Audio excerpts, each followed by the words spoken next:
Gentleman is recognized. I would yield to the gentleman from Ohio, Mr. Chabot. I thank the gentleman for yielding. The good guys with the guns here that we're talking about are retired police officers. These are the most highly trained people with weapons that a community can possibly have. These are people that we've trusted to keep us safe, keep our families safe in the past, generally for 25 years or so. These men and women retire oftentimes in their early 50s or so, and they're able to work. Many of them work another 15, even 20 years. It just seems to make sense that places that I think we all agree we need to protect, that's schools, and most importantly, the precious lives within those schools, both the students and the teachers, that you have the best, the most highly trained people of all to protect them, and that's the police officers. Now, we've expanded it to also retired and former military personnel who are honorably discharged. Now, you can have people involved in the military that have problems as well and left under unhonorable circumstances. We're not talking about those folks. We're talking about folks, both our police officers and our military personnel, that our tax dollars have paid for to train to have this expertise. Why not use this expertise for a decade or even 2 decades to protect the most important resources that we have in this country, and that's our children. I'm a former school teacher myself. I taught the 7th and 8th grade in an inner city school. It's been quite a few years ago, and we were fortunate that we didn't have one of these types of incidences occur while I was a teacher there.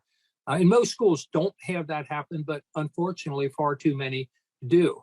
And what my colleagues on the other side of the aisle have proposed today are a number of items. Many of them will ultimately be declared unconstitutional, or almost identical cases have already been declared to be unconstitutional, yet that's what they're pushing ahead here. I'm simply suggesting that we make it more that we let people that could actually get these folks to protect our children within their schools, give them more information about it, make it more known to them that this is available, and that these resources are there. There's other things, of course, that we can do to protect children in those schools too. It's not just police officers. That's an important part of it, but there are other parts of it.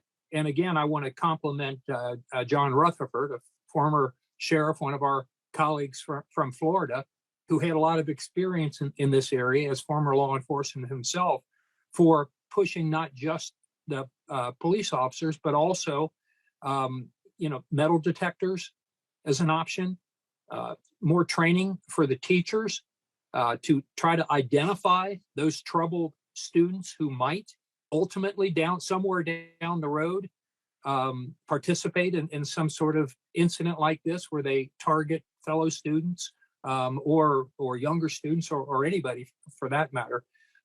So, I mean, that makes sense. It also makes sense to train our teachers and our administrative personnel as to, when you have a circumstance like this that's happening, what's the best way that you can do to save lives? So all of those things are important.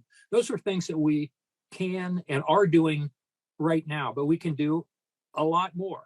And I would suggest, my colleagues, rather than opposing this, which I think is a very common sense thing, which would actually make a difference, I'd say you ought to adopt this and make at least something good in this bill. And I'm willing to discuss some of the other things that my Democratic colleagues have proposed here. But overall, as a package, I just don't think it's helpful. I think it focuses on, well, we've done something, but unfortunately, I don't think it's going to make anybody any safer, especially since a lot of it's going to be probably thrown out as being unconstitutional in any event. We know this is constitutional. We know that tax dollars are already going to this. Let's let schools be more aware.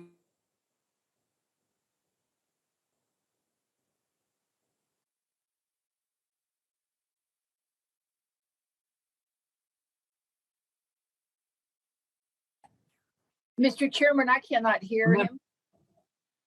We And- lost and his I would- audio, and we're waiting for it to be restored, and we've stopped the clock. Mr. I'm Shab, not, now you can be heard. Okay, proceed. okay. I'm not sure exactly where it dropped off at, but I pretty much concluded. I would just urge my colleagues on both sides of the aisle to support this common sense amendment, and I yield back. The gentleman yields back. For what purpose does the gentlelady from Texas seek recognition? Ms. Escobar. Mr. Chair, I'd move to strike the last word. Gentlelady is recognized.